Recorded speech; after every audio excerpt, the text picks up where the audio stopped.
interest in the subject matter of this presentation.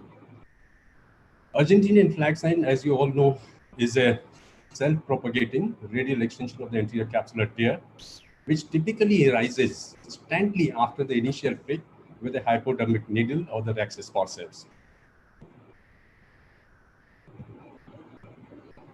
This problem was first described by Daniel Perrone somewhere in 2000.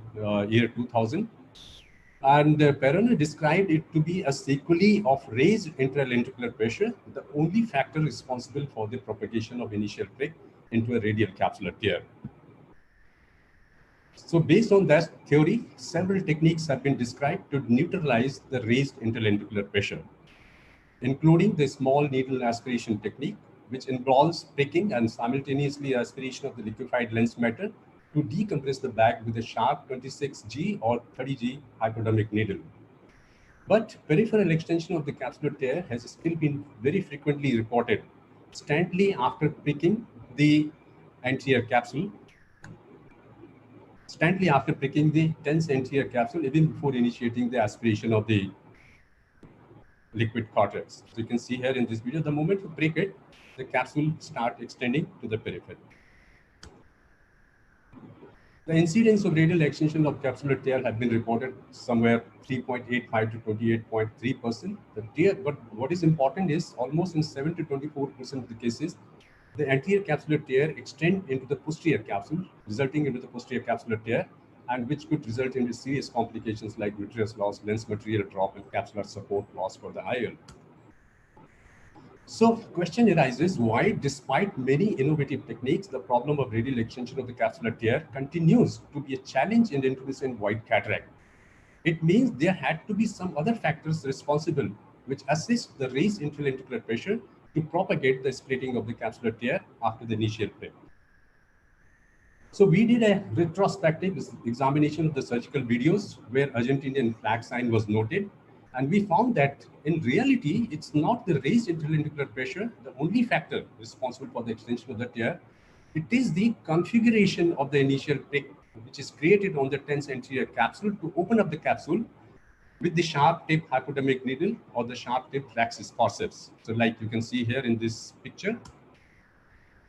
So what we knew, other important point was, if you puncture the anterior capsule with a sharp tip hypodermic needle or the rhexis forceps, it results in a small linear cut with open edges along the entry of the needle. So this kind of opening you make on the anterior capsule.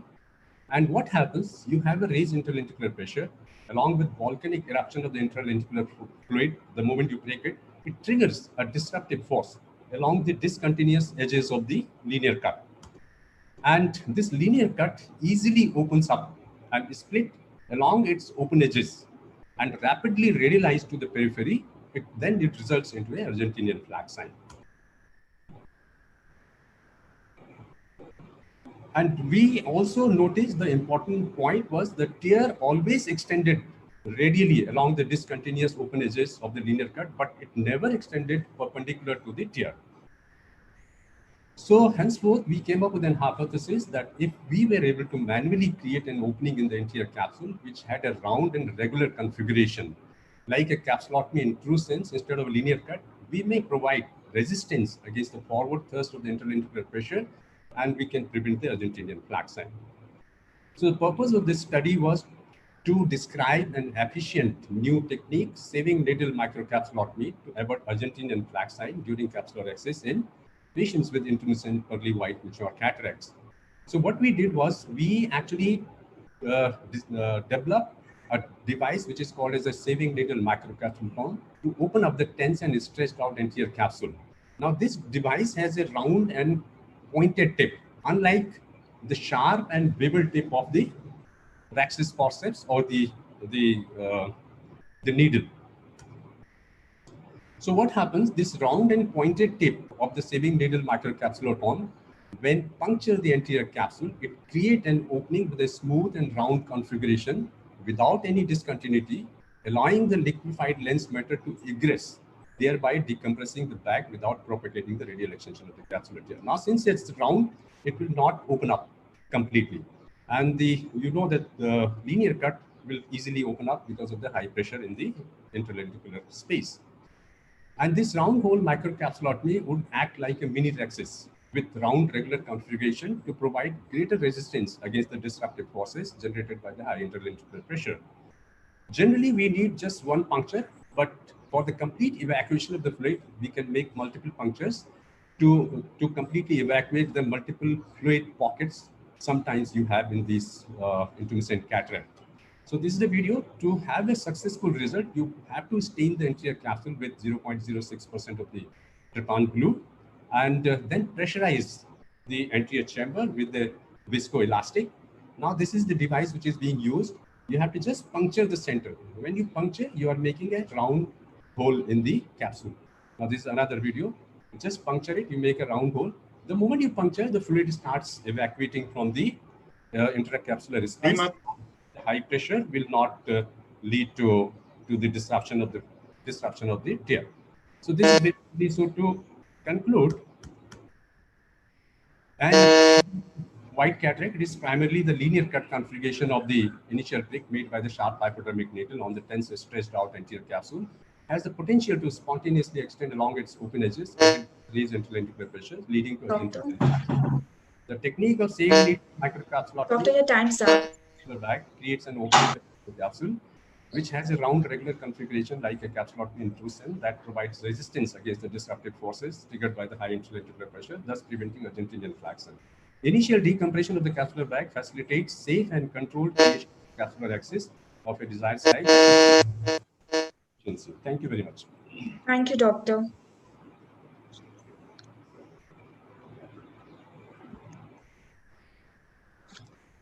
Thank you very much. I think it was.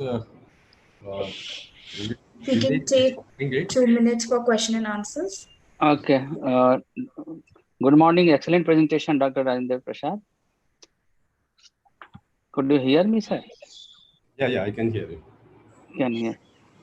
Just while you are puncturing the anterior capsule, it does not teach stretches that it is that much sharp to create the small rexis type of opening into the anterior capsule, sir. Mm-hmm. Yeah, it's basically, see, because the idea is you should not make a linear cut. If you make a linear cut on the anterior capsule, there is a high pressure. The linear cut will easily open up. That is the reason your capsular opening extends to the periphery and result into Argentinian flaxen. But if you make a hole on the anterior capsule, the hole is circular and it has a great strength. It will not open up. And even a small hole of this puncture easily evacuates, as you in videos, evacuate the fluid. And a very little bit of the fluid is enough to decompress the bag so that you can start the capsular axis. And sometimes you can use the milking technique also, the needle milking technique. You can just press the capsule here and there and then evacuate the fluid from that hole. Basically, it's similar to puncture axis in principle, right? Puncture axis is an absolutely different concept, sir. Puncture axis is you are using a phaco tip. When you are using phaco tip, you do not know how the phaco tip is going to work in that particular case, and it's you are using energy, you are using vacuum, you are using so much of pressure, and it's not that safe. This technique, as you have seen, you can use a simple needle at your home.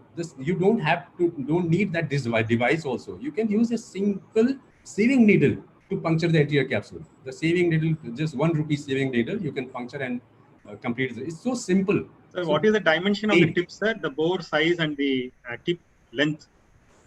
The tip size, actually, the device which we have made is 0.4 millimeter.